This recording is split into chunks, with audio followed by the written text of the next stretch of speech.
Kami di sini akan menyampaikan materi tentang strategi penataan operasional dan perencanaan implementasi strategi penataan operasional yang berjumlah 5 orang, dan saya di sini sebagai Yunandari Prayoga, NIM 220304031. Saya Dirgantara dengan NIM 220304056. Saya Diva Hesti Chandra, NIM 220304044. Saya Alfamete Citra Kirana dengan NIM 220304046. Dan saya Mario Everly dengan NIM 22030404007. Baik, pertama kita dahului dengan latar belakang. Jadi, strategi penataan operasional sangat diperlukan oleh perusahaan untuk meningkatkan efisiensi dan efektivitas operasional menurut Wijaya pada tahun 2020. Dengan perencanaan dan implementasi strategi yang tepat, maksudnya dengan teori yang sudah dipelajari dahulu terus diterapin di kemudian, itu perusahaan dapat lebih fokus dalam mencapai tujuannya.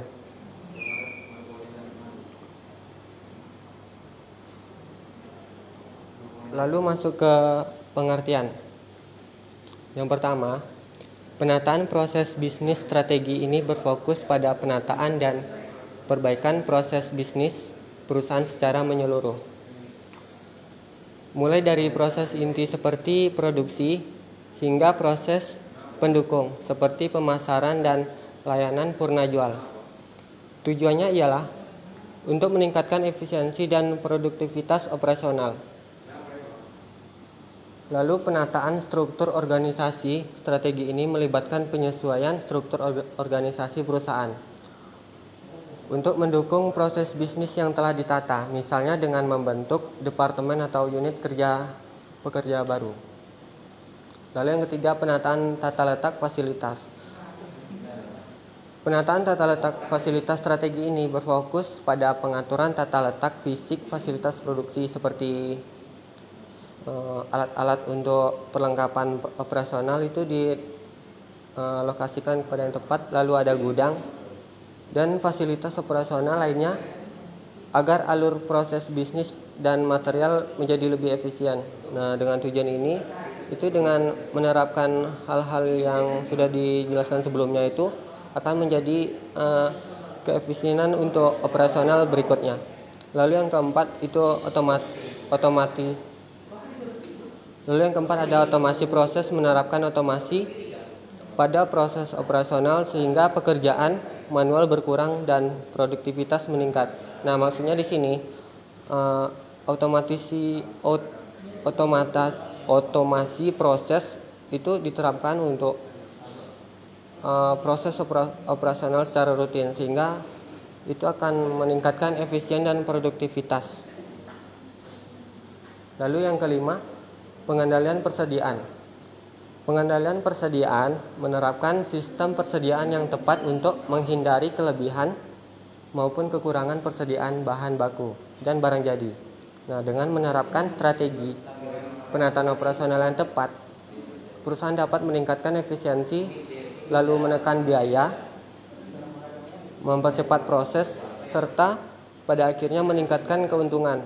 Nah, strategi ini penting untuk membantu perusahaan untuk mencapai tujuan operasionalnya. Lalu selanjutnya, tujuan strategi penataan operasional. Meningkatkan efisiensi operasional. Strategi penataan operasional bertujuan untuk meningkatkan efisiensi kegiatan operasional perusahaan. Hal ini dilakukan dengan menata ulang proses bisnis, mengurangi pemborosan sumber daya, mengotomatisasi proses kerja, dan mengendalikan persediaan secara optimal. Lalu, mengurangi biaya operasional melalui peningkatan efisiensi operasional. Strategi ini diharapkan dapat menekan biaya produksi, biaya overhead, dan biaya operasional lainnya. Lalu, mempercepat proses produksi maupun proses operasional pendukung lainnya. Hal ini dilakukan dengan mengurangi waktu tunggu dan pergerakan yang tidak perlu. Yang keempat, meningkatkan kapasitas produksi dengan operasional yang lebih efisien dan tertata. Kapasitas produksi perusahaan dapat ditingkatkan tanpa harus menambah fasilitas dan sumber daya. Yang kelima, meningkatkan kualitas produk dan layanan dan kualitas produk dan layanan. Yang keenam, mempercepat respon terhadap permintaan pasar operasional yang lebih lincah, memungkinkan perusahaan merespons permintaan dan kebutuhan pelanggan dengan cepat. Dengan demikian, penerapan strategi penataan operasional yang tepat dapat meningkatkan daya saing perusahaan di pasar. Lalu selanjutnya, manfaat strategi penataan operasional. Yang pertama, meningkatkan produktivitas. Dengan proses bisnis yang tertata dan efisien, produktivitas karyawan dan perusahaan secara keseluruhan dapat ditingkatkan. Lebih banyak output berkualitas tinggi dapat dihasilkan dalam waktu yang sama. Yang kedua, mengurangi pemborosan. Pengurangan aktivitas dan proses yang tidak menambah nilai, seperti pergerakan yang berlebihan, waktu menunggu, dan persediaan yang berlebih, dapat diminimalkan. Yang ketiga, biaya operasional lebih rendah. Efisiensi operasional membuat biaya produksi, tenaga kerja, energi, dan biaya operasional lainnya menjadi lebih rendah. Yang keempat, pemanfaatan sumber daya optimal. Seluruh sumber daya perusahaan seperti mesin, bahan baku, dan tenaga kerja dapat dimanfaatkan secara optimal. Tidak ada kapasitas terbuang atau sumber daya menganggur. Yang kelima, proses lebih cepat. Alur proses operasional yang tertata rapi memungkinkan produk atau layanan dihasilkan dalam waktu yang lebih singkat. Lalu, yang keenam ada kualitas yang konsisten. Standarisasi proses kerja memastikan kualitas produk atau layanan yang dihasilkan secara konsisten. Yang ketujuh, layanan pelanggan lebih baik. Perusahaan dapat merespons dan memenuhi kebutuhan pelanggan dengan lebih cepat dan akurat. Lalu yang terakhir ada berdaya saing tinggi. Semua manfaat di atas membuat daya saing perusahaan meningkat di industrinya. Baiklah, di sini saya akan menjelaskan faktor-faktor yang mempengaruhi strategi penataan operasional. Yang pertama itu ada permintaan pasar. Permintaan pasar yang fluktuatif dapat mempengaruhi strategi penjadwalan produksi dan tenaga kerja.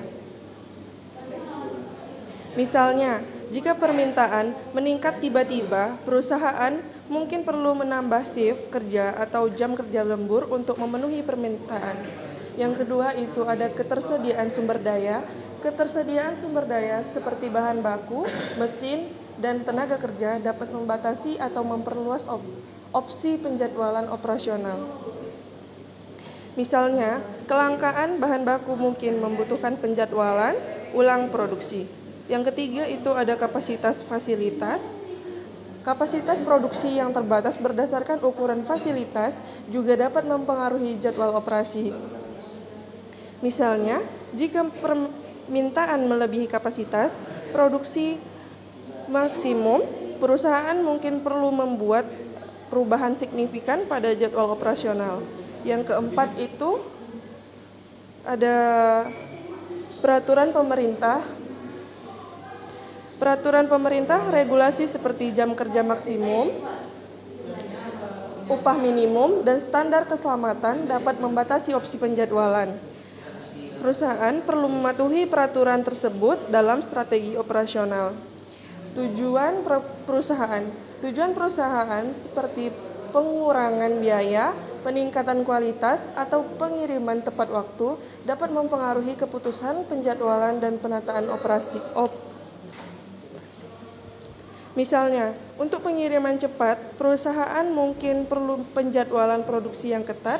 Jadi, secara umum, faktor-faktor eksternal dan internal perusahaan dapat secara signifikan mempengaruhi strategi penataan operasional dari hulu ke hilir.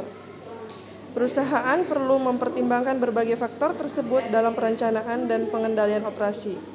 Adapun jenis-jenis strategi penataan operasional ialah yang pertama, strategi lokasi tempat atau strategi lokasi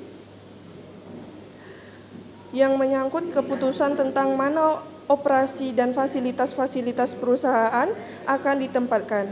Beberapa hal yang dipertimbangkan dalam strategi lokasi antara lain akses ke bahan baku, tenaga kerja, pasar atau konsumen, serta pertimbangan biaya seperti sewa tempat dan biaya transportasi.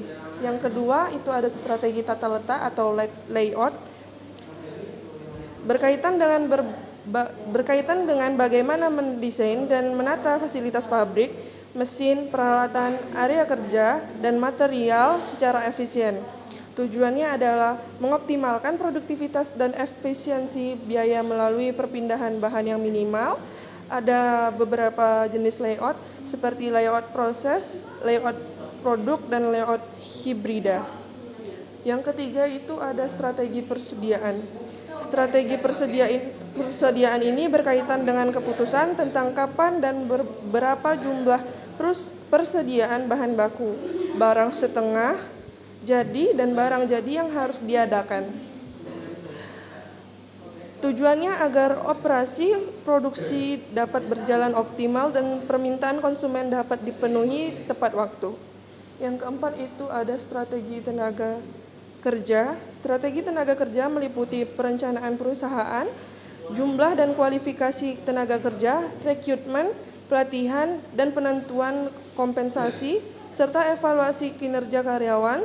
Strategi ini penting agar operasional perusahaan memiliki tenaga kerja yang cukup memenuhi standar. Yang kelima ada strategi pemeliharaan. Strategi pemeliharaan ini penting agar fasilitas peralatan produksi selalu dalam kondisi optimal melalui aktivitas pemeliharaan rutin dan berkala pemeliharaan yang tepat sasaran penting untuk menghindari downtime mesin yang dapat mengganggu operasi. Yang keenam itu ada strategi kualitas. Strategi kualitas yang bertujuan untuk memastikan kualitas produk sesuai standar yang ditetapkan. Hal ini mencakup implementasi sistem manajemen, mutu, dan aktivitas quality control dalam proses produksi. Implementasi strategi produksi. Strategi produksi perlu diimplementasikan melalui penjadwalan produksi, pengaturan kapasitas fasilitas, manajemen persediaan, dan pemeliharaan mesin. Sumber daya berasal dari data Flores Demand, kapasitas produksi, tingkat persediaan, dan jadwal perawatan fasilitas. Implementasi strategi tata letak. Strategi tata letak fasilitas produksi diimplementasikan melalui perencanaan ulang,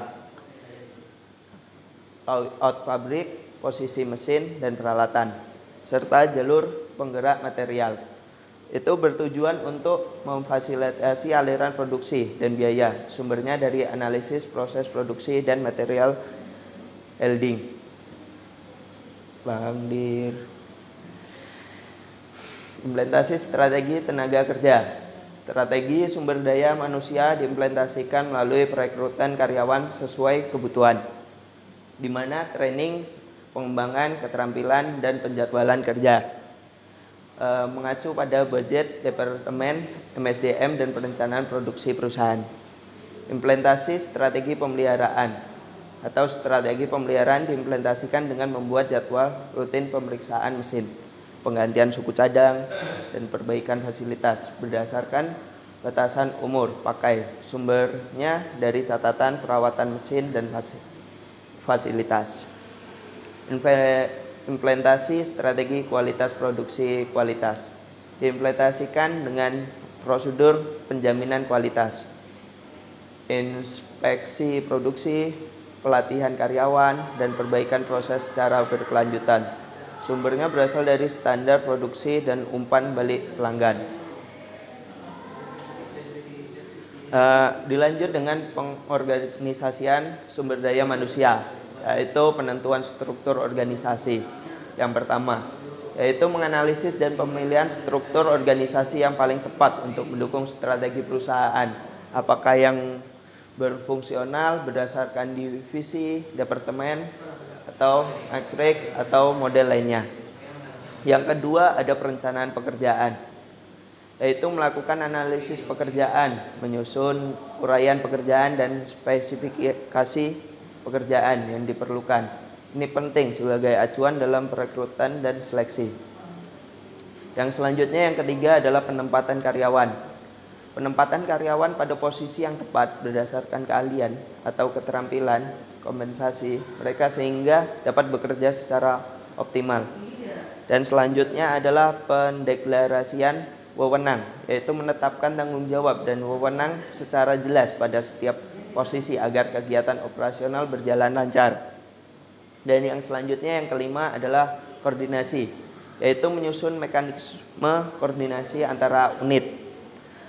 Misalnya SOP dan jalur pelaporan untuk memastikan terjadinya koordinasi yang baik dalam organisasinya. Baiklah, saya akan melanjutkan pengembangan sumber daya manusia. Yang selanjutnya, analisis kebutuhan pelatihan, melakukan analisis kesenjangan kompetensi untuk mengidentifikasi kebutuhan pelatihan bagi karyawan.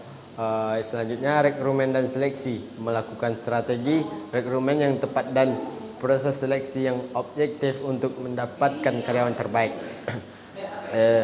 Selanjutnya, pelatihan dan pengembangan, merancang dan melaksanakan program pelatihan secara berkala bagi karyawan agar kompetensi selalu upgrade. Selanjutnya, retensi karyawan, membangun sistem kompetensi dan karir yang kompetitif agar dapat mempertahankan karyawan terbaik. Ya, baiklah, saya akan menambahkan sedikit pengendalian operasi. Mengendalikan operasi adalah proses monitoring, evaluasi, dan pengambilan tindakan korektif terhadap aktivitas operasional perusahaan agar berjalan sesuai dengan tujuan dan rencana yang tepat. Beberapa penjelasannya mengenai pengendalian operasi. Yang pertama, tujuan pengendalian operasi memastikan efisiensi dan efektif operasi perusahaan, mengukur kinerja operasi aktual dibanding standar yang ditetapkan. Yang kedua, proses pengendalian operasional, menetapkan standar kinerja seperti target produk, tingkat defek, waktu siklus, dan lain-lainnya. Yang selanjutnya adalah kesimpulan. Kesimpulan di sini tentang strategi penataan operasional, perencanaan, dan implementasi strategi penataan operasional ialah strategi 1. Strategi penataan operasional adalah strategi yang dirancang perusahaan untuk mengatur dan mengkoordinasikan berbagai aktivitas operasional seperti produksi, sumber daya manusia, perawatan, persediaan, kualitas, dan lainnya agar dapat mencapai tujuan efisiensi dan efektivitas operasional. Yang kedua, perencanaan strategi penataan operasional melibatkan penentuan keputusan operasional jangka panjang terkait kapasitas produksi, lokasi fasilitas, dan tata letak teknologi yang digunakan, tingkat motivasi, dan lainnya. Rancangan harus mempertimbangkan permintaan pasar, kapasitas internal, dan faktor eksternal lainnya. Yang ketiga, implementasi strategi penataan operasional memerlukan penjadwalan dan koordinasi yang cermat antara berbagai aktivitas produk, pemeliharaan mesin, pengelolaan persediaan, distribusi, dan fungsi operasional lainnya. Diperolehkan dengan perencanaan yang matang,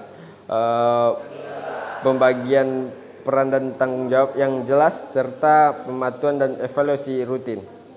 Yang keempat, pengendalian operasional penting dilakukan untuk memastikan implementasi strategi berjalan sesuai rencana, melakukan monitoring kinerja, evaluasi, dan pengambilan tindakan korektif jika diperlukan. Dengan merancang dan mengimplementasikan strategi penataan operasional yang tepat, perusahaan dapat mencapai tujuan operasional dan memberikan nilai tambahan bagi pelanggan secara optimal. Baik, mungkin sampai di sini presentasi yang dapat kami sampaikan. Lebih dan kurang kami mohon maaf. Assalamualaikum warahmatullahi wabarakatuh. Mungkin hanya itu yang dapat kami sampaikan dari presentasi singkat kami. Jika ada tutur kata atau perbuatan kami yang salah dan tidak berkenan, kami mohon maaf. Sekian, kami tutup. Assalamualaikum warahmatullahi wabarakatuh.